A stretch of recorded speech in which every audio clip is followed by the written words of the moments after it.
Hi everyone, I hope you're all well. Today I wanted to talk about some of the weird and kind of crazy dreams that I've had over the years. I have had weird dreams for as long as I can remember. I seem to remember most of the ones that I have before I wake up. And I believe that everybody has weird dreams and completely bonkers things happen, but maybe not everybody remembers their dreams, which is possibly the difference here. Sometimes I speak to friends and they're like, oh, you're so lucky you remember your dreams, you always seem to have weird dreams. I never have weird dreams. If I have my weird dream in the middle of the night, there's no way I'm going to remember it, but if I have it just before I wake up, I have a chance of remembering it. Anyways, I'm rambling. Let's get on with some stories. I'm having to look up some of these on my laptop because I used to save my dreams as phone notes. And when my phone wiped itself back in June, I lost all of them. But I did send some screenshots to various people on Facebook and things, so I've been trawling through Facebook trying to find all of the weird dreams that I spoke about on there. So I think I found a few good ones here. We're going to start with one that happened on the 10th of February, and this happened in the morning. And I dreamt that I was on a plane. The seats were able to move forwards, backwards and sideways, like they were kind of on tracks, and if there was nothing in the way, they could move.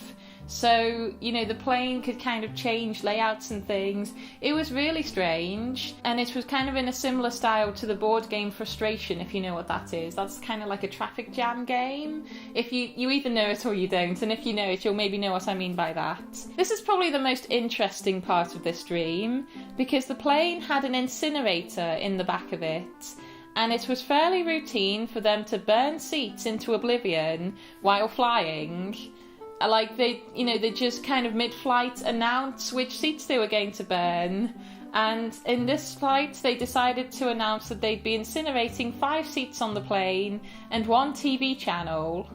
And I think if I remember correctly, it was channel 3. I don't know why that's important, but when I woke up, I was like, if they got rid of channel 3, would channel 4 become channel 3? It was really confusing to me. When they incinerated the seats, it included the people in the seats. So, for some reason, this whole idea of people being burned mid-flight wasn't scaring me.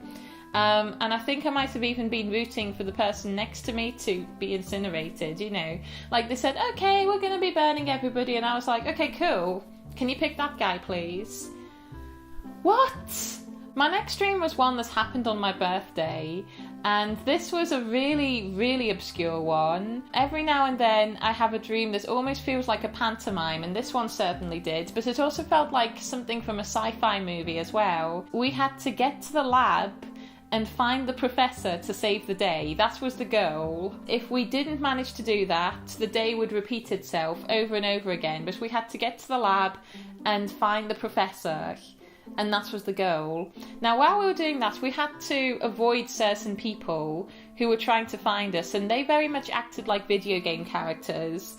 So we had Giant Scissors Man, who'd be going up and down the street with giant scissors. He also had a stripy top on and kind of a handlebar moustache. He looked very strange. Busman was somebody who was always on the top deck of a double-decker, and it was an open-top double-decker, so if he saw you on a rooftop, he was able to jump out and come and find you. He was quite a kind of weightlifter type guy, if I remember correctly. Eggman just liked to juggle eggs. He went around juggling eggs, and then if he saw you, he'd try and chase you down. And then there was Bread Lady, who was going around selling bread.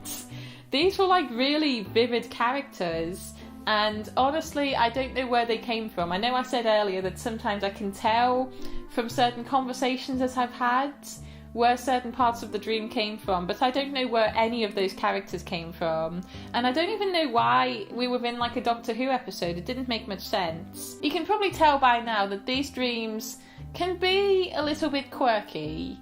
They don't always make a lot of sense, but to me they make a lot of sense because I was in the dream and I understood this kind of world and things, if that makes any sense. Do you ever have a dream and you try to tell somebody the rules of the dream and they're like, why would you believe that? But it's just that in this dream setting, that made sense. That's what happens with these. This last dream is a good example of how certain friends can influence what I dream about, and also how certain settings come about over and over again. One setting that recurs quite a lot for me is my grandma's house. 9 out of 10 times when I'm dreaming and the setting is my house, I'm actually in my grandma's house, and sometimes it even shows up when I'm not dreaming about being in my house. It just shows up as a setting, and I think that's because I spent a lot of time at my grandma's house when I was little. My grandma's now passed away, we've now sold the house on, so it's not somewhere we visit anymore,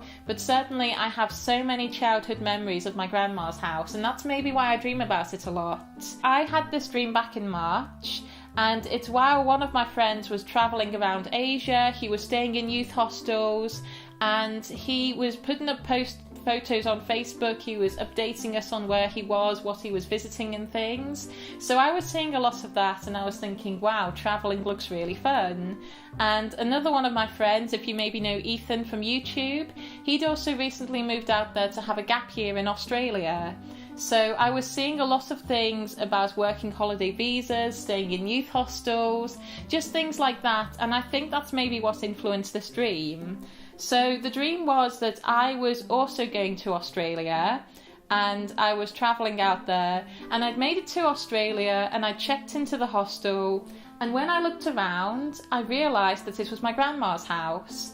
And it was my grandma's house, and some of her stuff was still there. It was things that we kind of left behind when we'd sold the house. When we did sell the house, we moved out very quickly. There was a lot of things, and in this dream we must have left some of the things behind, because when I looked around, I realised that I was eating dinner at her dining room table. I saw the various sofas. On the mantelpiece there was still a picture of me. And looking around, I was like, how did I not realise this was my grandma's house? I used to come here all the time. So it had a certain vibe of still being our house, but also it was a youth hostel. There was a lot of people around, and they crammed in as many beds as they could into what used to be my grandma's house. And my grandma's house wasn't very big, so it was a weird layout going on. And then I went to the toilet. So I locked the door, sat down on the toilet, and actually there were two girls who liked to party who were staying in the bathroom. So there was one kind of with a mattress in the bath, and then on the other side of the toilet there was another girl, and in my grandma's house there wouldn't have actually been room for another mattress at the other side of the toilet, but in this dream it just made sense somehow. So they were there, and they were kind of chatting away, and I was like, do you mind? I'm on the toilet right now. And they were like, well, do you mind? This is our room. But then they decided to go out and party, so they just kind of left me to it. And then I went up, locked the door again, went back to the toilet, and then 20 ladies came in and had a tea party. So I clearly wasn't very good at locking the door. I thought the door was locked, and then 20 ladies came in and had a tea party in the sink area of my grandma's bathroom that most definitely would not have held 20 ladies. It could barely hold 5 people. I think Ethan and my other friend were also in this youth hostel somewhere. Somehow we'd all managed to end up in the same youth hostel, despite not having various plans, despite one friend being in Asia and one friend being in Australia. We still managed to all somehow end up in the same youth hostel, but they were kind of background characters. They didn't do very much. I think I was just aware of them being there, but they didn't hold like a primary role in this dream. It was really just me looking around my grandma's house. I hope you enjoyed hearing about a few of my dreams there, and in the comments this week I would like to have a big conversation about dreams. I want to know, are there certain settings that appear in your dreams regularly, like me with my grandmother's house? Are there certain dreams that you know have been influenced by friends and family? Because I know that's certainly something that happens with me as well. Do you have any totally bonkers dreams, like my one with Eggman and Bread Lady and things like that, that don't seem to relate to anything in your life? If you have any crazy dreams that you want to tell me about, please put them down below, because I love hearing people's crazy dream stories. It's just so fun. And I'd also like to know, did you enjoy this video? Would you like to hear more about my dreams? Because I have so many more dream stories that I could tell you. I keep notes of them again, and I have quite a backlog of stories that I could tell you. you.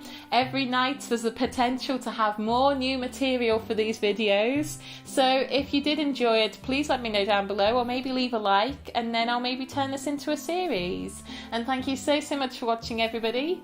Cheerio.